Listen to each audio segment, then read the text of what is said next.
Yo, what's going on, guys? It's me, Shadow, here. I have no idea how to begin this video, but here we are. So, welcome to this new series titled something. I have no idea what to call it. Alright, so today we'll be analyzing, talking back about the 3.6 live stream. I was planning on making this video for the previous version, 3.5, but I never got around to do it. So depending on the reception on this video, maybe I'll get around to do it. We'll see what happens. So let's get on with the thing, starting with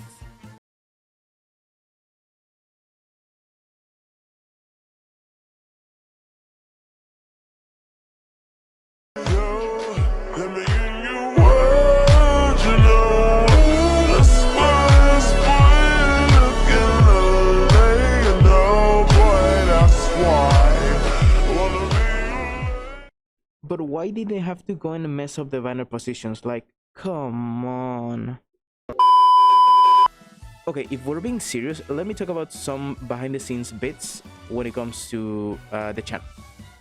Originally, my plan or my idea was next banners were going to be backwards, meaning Baishu and Ganyu were going to be first face with Nilo and Ahida-chan on second face with Kabe.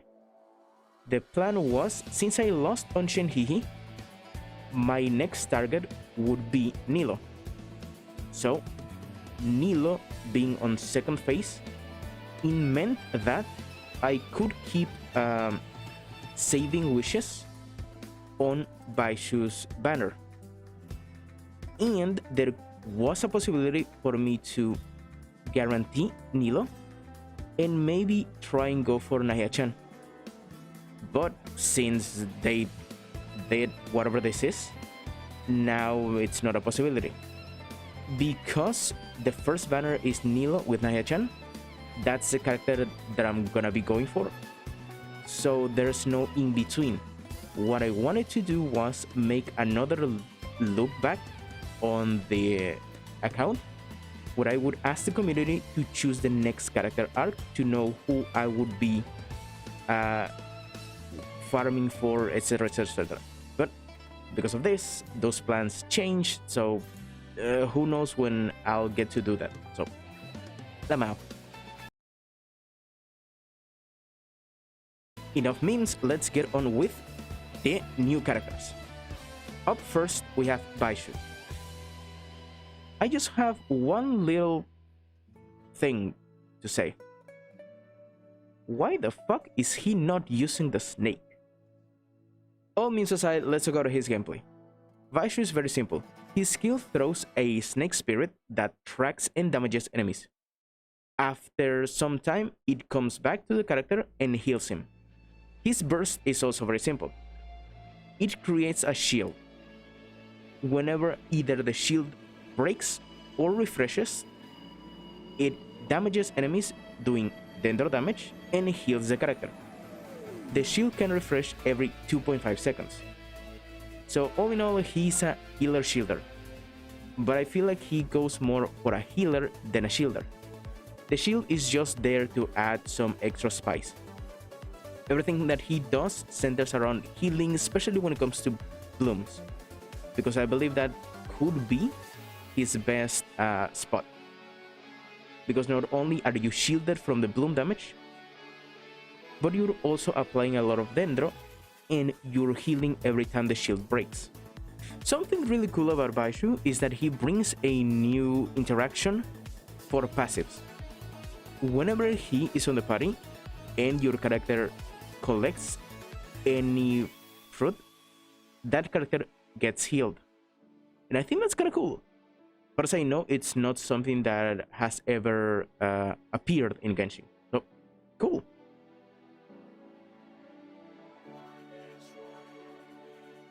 Up next, we have Kabe. When it comes to gameplay, he makes blooms or something? I don't care.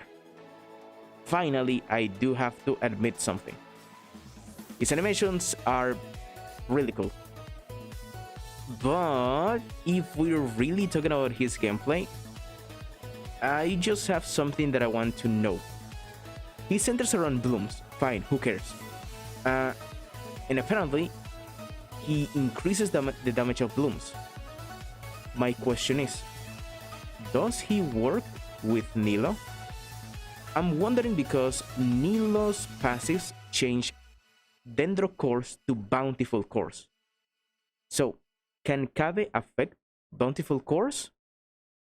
Is the naming Bountiful cores changing the core itself? So, to me, it's like, can both the characters work together? Or are their mechanics doing something different that doesn't align with each other? Okay, finally, the big chunky event.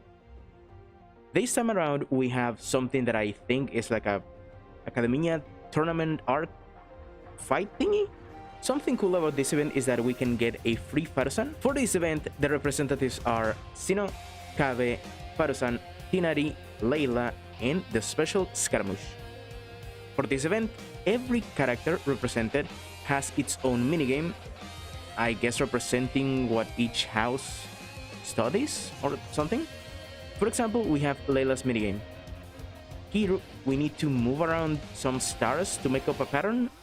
We also have Kabe's minigame, where we can create like a mousetrap contraption to like move around and reach someplace. We have the Skara minigame, where you need to place beacons and look for something. Farusan minigame, where you have to read and pay attention to characters not speaking and create answers to reach a conclusion. Sino's minigame, just fight Lamau, who cares? And finally, we have Tinari, where I think it's kind of cool that you get to play with animals in a fucking rhythm game. Come on. We're also gonna be getting a brand new Layla Hangout event. We also have some brand new mini events. First one being a protect cannons so that you can kill the worms in the desert. Next up, we have some fighting minigame, who cares?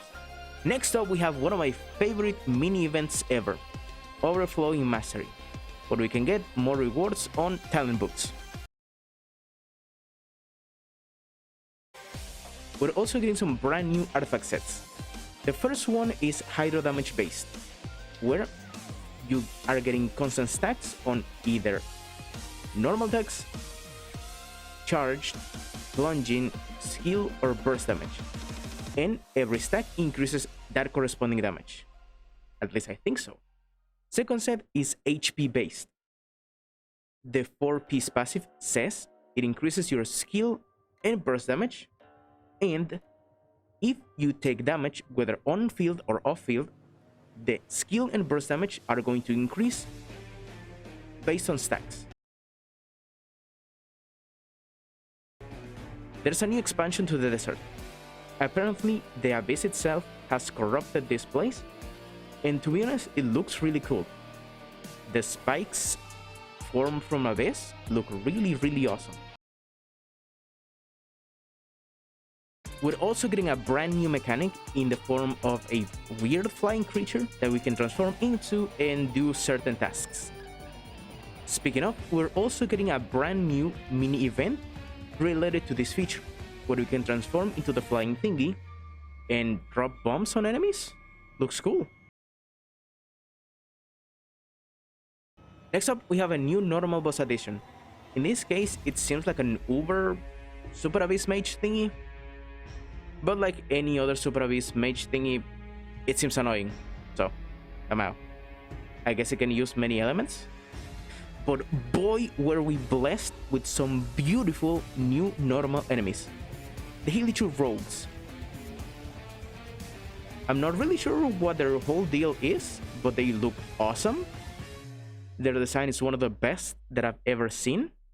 And their gameplay style seems really cool. How they can, at least in my opinion, finally wield elements and use better weaponry than whatever they're doing now.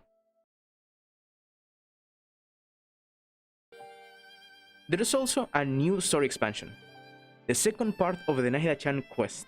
It seems like we'll be able to meet the Dendro Dragon, which finally reunites all the dragons, which is kind of interesting if you think about it.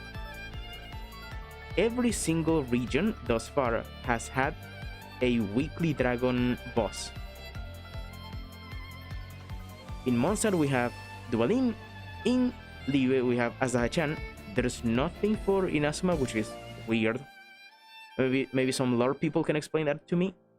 But finally we're getting the Weed Dragon. A little piece of advice that I always give: when it comes to new weekly bosses, I always suggest that new players do the quest as soon as it drops, so that you're not missing 1 week of farming the boss. Speaking of the boss, I think it looks really cool. It's sort of like a Cthulhu creature, but it's weirdly endearing to me. And to close up on new content, we're also getting some new music. All in all, what do I think? Personally, I think the new version seems kind of weak on some areas. New characters, kind of don't care. New events, I kind of don't care. The big event, the minigames seem not great, at least for me. New expansion to the desert seems cool, but it means more exploration, and that could be a problem. So yeah, the one thing that I do like about this update is finally completing the weekly bosses, us getting the Dendro Dragon, and technically finishing up the Nahida-chan line quest. So yeah, all in all, kind of slow, but there are some good bits, and there are some like not as interesting bits. But watch out for them Hilichurl rogues. Those are the actual highlight of the version. So all in all, that was 3.6 version. I would like to know your opinions. Are you pulling for any of the new characters? What do you think about the new events, new quests, new enemies, new areas, etc, etc, etc. And I'll see you all next time.